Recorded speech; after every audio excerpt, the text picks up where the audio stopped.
Assalamualaikum warahmatullahi wabarakatuh. Pada kesempatan hari ini saya Andika Rifaldi Arwansyah, mahasiswa Ilmu Komunikasi angkatan 2019 kelas A, ingin membuat video mengenai penelitian MPK. Ya, jadi judul penelitian yang kami lakukan adalah pengaruh promosi on air dan promosi media sosial program dari Rumah Kita Bisa Metro TV terhadap minat penonton remaja di Padang. Dan dalam penelitian ini kami menggunakan paradigma positivistik. Paradigma positivistik menganggap realitas sosial yang terjadi sebagai sesuatu yang bersifat empirik dan dapat diobservasi secara nyata serta dapat dibuktikan secara ilmiah. Untuk melihat fenomena masyarakat, paradigma positivistik ini memberikan sumbangan yang besar terhadap fenomena sosial yang terjadi. Lalu dalam penelitian ini kami menggunakan penelitian eksplanatif kasual statistik atau pendekatan kuantitatif. Menurut Sugiono pada tahun 2014, ia menyatakan bahwa penelitian eksplanatif adalah suatu bentuk penelitian yang dapat menguji hubungan antar variabel baik dua variabel atau lebih untuk mengetahui apakah suatu variabel berasosiasi atau tidak dengan variabel lainnya, atau apakah suatu variabel disebabkan atau dipengaruhi atau tidak oleh variabel lain. Berikutnya ada metode penelitian. Menurut Singarimbun pada tahun 2008, metode adalah cara utama yang dipergunakan untuk mencapai suatu tujuan atau cara menyusun teori-teori untuk diaplikasikan di berbagai data dan merupakan rencana konseptual dari suatu pengamatan. Dalam penelitian ini, kami menggunakan metode penelitian survei dengan menggunakan kuesioner sebagai instrumen pengumpulan datanya. Tujuannya adalah untuk memperoleh informasi tentang sejumlah responden yang dianggap mewakili populasi tertentu. Lalu untuk jenis penelitian ini kami menggunakan analisis deskriptif statistik, di mana deskriptif statistik ini merupakan statistik yang digunakan untuk menganalisa data dengan cara mendeskripsikan atau menggambarkan data yang telah terkumpul sebagaimana adanya tanpa bermaksud membuat kesimpulan yang berlaku untuk umum atau generalisasi.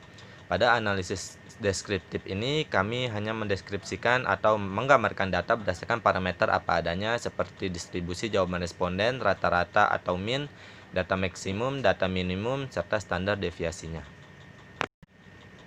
Lalu berikutnya ada populasi dan sampel.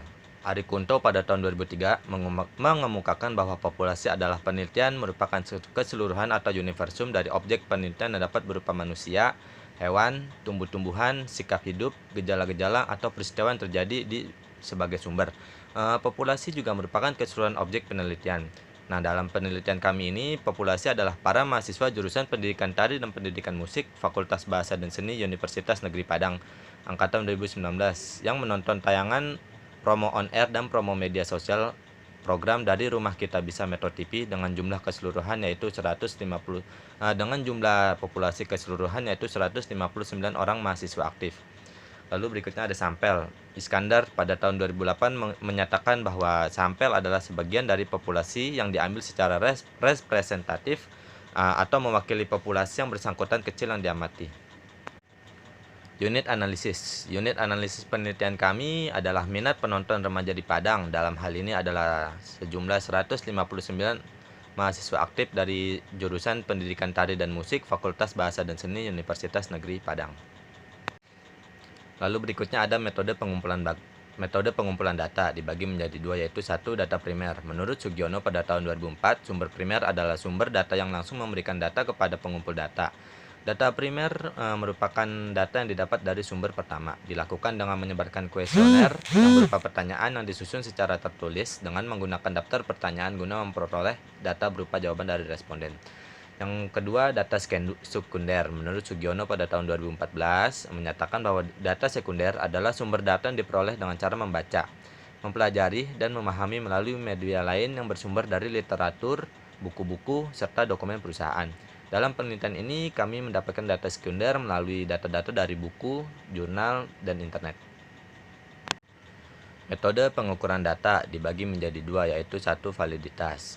Sulianto pada tahun 2005 menyatakan bahwa validitas merupakan sejauh mana ketepatan dan kecermatan suatu alat ukur dalam melakukan fungsi ukurnya. Pengertian valid tidaknya atau suatu alat ukur tergantung kemampuan alat tersebut untuk mengukur objek yang diukur dengan cermat dan tepat. Ya, untuk mencari validitas variabel X dan Y, kami menggunakan KMO dan Bartlett test. Lalu di sini kami dapatkan validitas variabel X sebesar 0,642.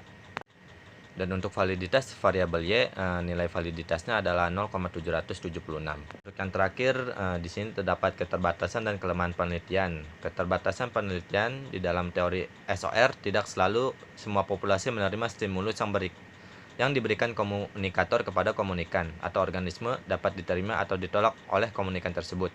Jadi di sini keterbatasan penelitian ini, jika stimulus tersebut ditolak, maka kurang efektif untuk digunakan untuk mempengaruhi individu.